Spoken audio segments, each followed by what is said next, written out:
আসসালামু আলাইকুম রহমতুল্লাহি ওবরকাতুহ। সম্মানিত দর্শক, ইরান যুদ্ধ ক্রমশ জটিল থেকে জটিলতর হচ্ছে। মিস্টার ডোনাল্ড ট্রাম্প এবং তার সহযোগী, এই যুদ্ধের প্রধান সহযোগী মিস্টার নেতানিয়াহু, ইসরায়েলের প্রধানমন্ত্রী, তারা যত সহজ মনে করেছিলেন যে 24 ঘন্টার মধ্যে ইরানকে মাটির সঙ্গে মিশিয়ে দেবে এবং ইরানের যারা শীর্ষ নেতৃত্ব রয়েছেন তাদেরকে দুনিয়া থেকে সরিয়ে দেওয়ার সঙ্গে সঙ্গে ইরানের যে শাসনতন্ত্রের, রাষ্ট্রতন্ত্রের এবং রাজতন্ত্রের, রাষ্ট্রনীতির হোয়াট এভার মেবি, বা তাদের যে মূল্যতন্ত্র বলা হয়, সব কিছুর যে সাংগঠনিক ভিত্তি ভেঙে তছনছ হয়ে যাবে। Not like that. অবস্থা দৃষ্টি মনে হয়েছে যে ইসরায়েল এবং আমেরিকা যত বেশি আগ্রাসী মনোভাব পোষণ করেছে, কোত্থেকে যেন ইরান অভূতপূর্ব শক্তি সঞ্চয় করে নজিরবিহীন প্রতিঘাত করেছে। গত সেই 100 বছরের ইতিহাসে ইরান যা করেছে তা কোনো রাষ্ট্রশক্তি করেনি, এমনকি দ্বিতীয় বিশ্বযুদ্ধের সময় জার্মানিও যেতে পারেনি। একই সঙ্গে শূন্য হাতে 17টি রাষ্ট্রে আক্রমণ করছে। পৃথিবীর দুটো বৃহৎ শক্তি যখন একটি দুর্বল রাষ্ট্রকে আক্রমণ চালাচ্ছে এবং আকাশ প্রতিরক্ষা বহু ভেদ করে ইরানের মাটি, পানি, গ্যাস, তেল, বিল্ডিং, স্থাপনা সব কিছু যখন তছনছ করছে, তখন পাহাড়ের ভেতর থেকে, সমুদ্রের তলদেশ থেকে, মাটির গভীর থেকে অনেকটা সেই এলিয়েনের মতো বের হয়ে পার্শ্ববর্তী আরব রাষ্ট্রগুলোতে, যেখানে আমেরিকার ঘাঁটি রয়েছে, এরকম 17টি দেশের ঘাঁটিগুলোতে উপর্যে পড়ে যেভাবে ইরান হামলা চালাচ্ছে, সারা বিশ্বের যে যুদ্ধের ইতিহাস সব এলোমেলো হয়ে গেছে। যত যুদ্ধ বিশারদ রয়েছে তারা ভেবে পাচ্ছেন না। এখন যেভাবে আধুনিক সভ্যতা মিশরে গিয়ে মিশরের পিরামিড দেখে অবাক হয়ে যায়, 5000 বছর আগে এই পিরামিড কিভাবে তৈরি হয়েছিল এই কথা চিন্তা করতে গিয়ে তারা যখন জ্ঞান হারিয়ে ফেলে, ঠিক একই অবস্থাতে ইরান কি করে টিকে আছে। এত ধ্বংসস্তূপের মধ্য থেকে একের পর এক কি করে তারা মিসাইল ছুটছে, তাদের ড্রোনগুলো কিভাবে আরবদের ঘুম হারাম করে দিয়েছে, তাদের ড্রোনগুলো কিভাবে হোয়াইট হাউসকে তছনছ করে দিচ্ছে। তছনছ করে দিচ্ছে মানে মধ্যপ্রাচ্যের যত ক্ষয়ক্ষতি ইরানের মাধ্যমে আমেরিকার হচ্ছে, যত ক্ষয়ক্ষতি ইসরায়েলের হচ্ছে, এটা হোয়াইট হাউস কোনোদিন কল্পনা করেনি। ফলে মার্কিন যুক্তরাষ্ট্রের সরকারি বাসভবনের দিন নেই রাত নেই, সারাক্ষণ শুধু মাতম। কি হলো, কিভাবে এখান থেকে ফিরে আসব, কিভাবে আমরা এর পরিণতি ভোগ করব। যে ঘটনাগুলো আমরা জানতে পারছি, আমেরিকার যে দম্ভগুলো ছিল, তাদের সবচেয়ে বড় রণতরী আব্রাহাম লিঙ্কন, এটি ধ্বংস করে দেওয়া হয়েছে ইরানের পক্ষ থেকে। অকল্পনীয়। তাদের অন্যান্য যে সকল রণতরী ধ্বংস করে দেওয়া হয়েছে।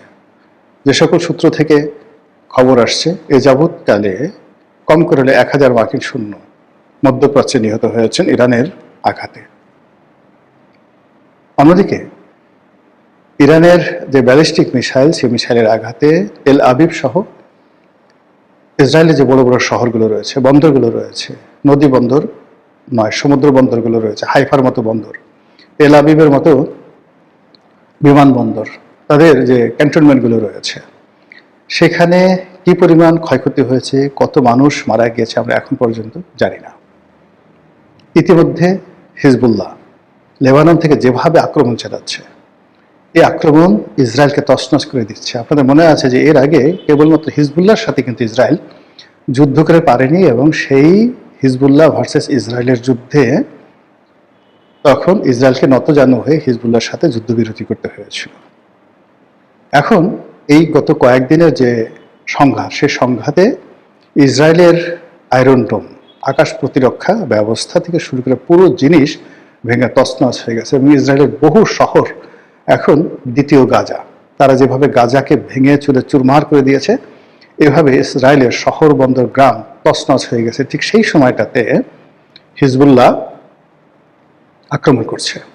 এখন হিজবুল্লাহ যে সকল রকেট ছুটছে, হিজবুল্লাহ যে সকল ক্ষেপণাস্ত্রগুলো তারা ছুটছে, তাদের ড্রোনগুলো বিনা বাধায় কোনো রকম প্রতিরক্ষা ব্যবস্থার মুখোমুখি না হয়ে, ইসরায়েলি প্রতিরক্ষা ব্যবস্থার মুখোমুখি না হয়ে সরাসরি লক্ষ্যবস্তুতে আঘাত হানছে।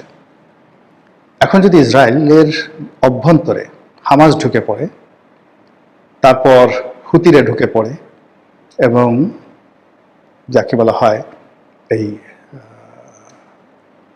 হিজবুল্লাহ ঢুকে পড়ে, এর বাইরে অন্য যে সকল মুসলিম মিলিট্যান্ট রয়েছে তারা যদি দলে দলে যুদ্ধ করার জন্য ঢুকে পড়ে, ইসরায়েলের যে চিহ্ন পৃথিবীর মানচিত্র থেকে মুছে যাবে, থাকবেই না। এখন এই যে একটা অবস্থা শুরু হয়েছে ইসরায়েলের ভিতরের বাইরে যে সকল আরব রাষ্ট্র 70-এর দশক 80-এর দশক থেকে শুরু করে এখন পর্যন্ত শুধুমাত্র পেট্রো ডলারের উপর ভিত্তি করে বিত্ত বিলাসের যাকে বলা হয় নরক তৈরি করে ফেলেছে, পৃথিবীর নরক।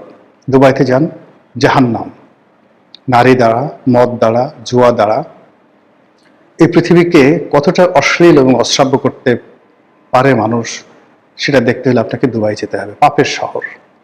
সেই পাপের শহরকে তছনছ করে দিয়েছে।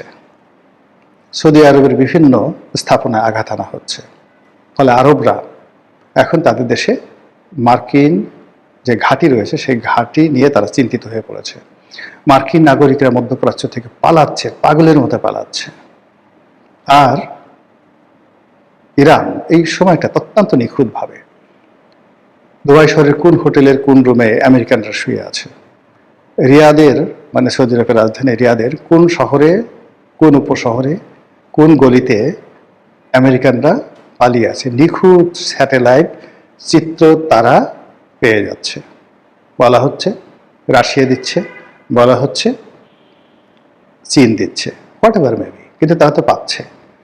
দ্বিতীয়ত, ইরানের ভূমি থেকে একেবারে টার্গেটেড করে, যেভাবে আয়াতুল্লাহ আলী খামেনিকে টার্গেট করে ইসরায়েল মেরেছে, ঠিক একই টার্গেট করে ইরান যেভাবে আক্রমণ চালাচ্ছে এবং নিখুঁতভাবে একেবারে সেই টার্গেটে গিয়ে আঘাত হানার পরে সেখানে মারাত্মক ক্ষয়ক্ষতি ঘটাচ্ছে এবং তারা যাকে টার্গেট করছে আমেরিকান যে নাগরিক, সে মারা যাচ্ছে অন দ্য স্পটে। এটা আমেরিকাবাসীদের ঘুম হারাম করে দিচ্ছে। প্রায় প্রতিদিন বড় বড় প্লেন ভরে ভরে তারা এই আমেরিকার সৈন্যদের যে লাশ, এটি যখন মার্কিন ভূখণ্ডে পৌঁছে যাচ্ছে তখন সেখানে হৃদয় বিদারক দৃশ্য তৈরি হচ্ছে। ডোনাল্ড ট্রাম্প রীতিমতো ভারসাম্য হারিয়ে ফেলেছেন। এমনি তিনি মিথ্যা কথা বলার জন্য খুব কুখ্যাত। তারপর এই ইরানের এই যুদ্ধের পরে বা এই যুদ্ধের এই সময়টাতে তার মিথ্যা বলার ধরন এলোমেলো হয়ে গেছে, সকালে এক কথা, বিকালে এক কথা। আর এরই মধ্যে ইরান কোত্থেকে শক্তি পাচ্ছে, কিভাবে পাচ্ছে, একমাত্র আল্লাহ জানেন, আমরা জানি না। এমনকি চীন বা রাশিয়া তাদেরকে কোনো অস্ত্র দিচ্ছে, উত্তর কোরিয়া তাদেরকে অস্ত্র দিচ্ছে, এরকম কোনো প্রমাণ আমেরিকাও দেখাতে পারেনি। কিন্তু ঘটনা ঘটে যাচ্ছে এবং সেই ঘটনার ফলে কি হলো, প্রতিদিনই তাদের আক্রমণের পরিমাণ বাড়ছে, কিছুদিন থামছে না। ইরানের পররাষ্ট্রমন্ত্রী, ইরানের প্রেসিডেন্ট যে ভাষায় কথা বলছেন, যে দৃঢ়তা দেখাচ্ছেন এবং তারা যেভাবে মুস্কি মুস্কি হাসছেন, যেভাবে তারা এই যুদ্ধ বিরতির ব্যাপারে কোনো আগ্রহই দেখাচ্ছেন না। তারা বলছেন যে আমেরিকা বেঈমান, মুনাফিক, তাদের সাথে বসাবসি নেই। এই যুদ্ধ এমনভাবে বন্ধ করতে হবে, এটা বিরতি নয়, যেন ভবিষ্যতে আর কোনো যুদ্ধ না হয়। আর সেটা যদি বন্ধ করতে হয়, আমেরিকাকে মধ্যপ্রাচ্য ছাড়তে হবে।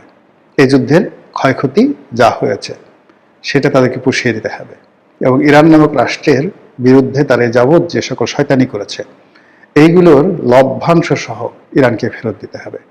এইটাই হবে বিজয়ী ইরানের প্রত্যয়। এবং সেই কারণে তারা ম্যাটিকুলাসলি তারা মনে হচ্ছে যে এই যুদ্ধ করার জন্য দীর্ঘদিন ধরে তাদের প্রস্তুতি ছিল, এরকম একটা ক্ষণের জন্য তারা অপেক্ষা করছিল। যেমন আমেরিকা ভয় দেখাচ্ছে যে ইরাক যেভাবে তারা তছনছ করেছিল, যেভাবে তারা স্থল শূন্য পাঠিয়েছিল, একইভাবে তারা ইরানও সৈন্য পাঠাবে। এর কারণ হলো স্থল যুদ্ধ ছাড়া কোনো একটা জাতির উপরে সর্বময় কর্তৃত্ব অর্জন করা যায় না যুদ্ধের ময়দানে, সেই কাজটি তারা করবে। এই কথা শুনে ইরান মুসকি মুসকি হাসছে। তারা বলছে, আসুন, উই আর ওয়েটিং, আমরা ভয় পাচ্ছি না, আমরা অপেক্ষা করছি। তার আরও বলার চেষ্টা করছে যে আমরা যে যুদ্ধ করছি সে ম্যাটার অফ আওয়ার ডিগনিটি, আমরা এই ডিগনিটি যে কোনো জিনিসের বিনিময়ে বিক্রি করতে রাজি নই। মৃত্যু আমার জন্য অপরিহার্য, মৃত্যু আমাদের জন্য অনিবার্য, আর আমরা সেই মৃত্যুর পথটিকে বেছে নেব যতক্ষণ আছি, জীবিত আছি। আমরা লড়াই করে যাব, কিন্তু কোনো কিছুর বিনিময়ে আমরা নতজানু হব না এবং নিজেকে বিক্রি করব না। এই আত্মপ্রত্যয় যখন ইরানি নেতাদের মুখ থেকে বেরোচ্ছে আর এই শব্দ যখন হোয়াইট হাউসে যাচ্ছে, বুঝতে পারেন সেখানে রীতিমতো বজ্রপাত হচ্ছে। ভবিষ্যতের মালিক আল্লাহ, ভবিষ্যতের খবরাখবর একমাত্র তিনিই জানেন, আমরা বলতে পারি না।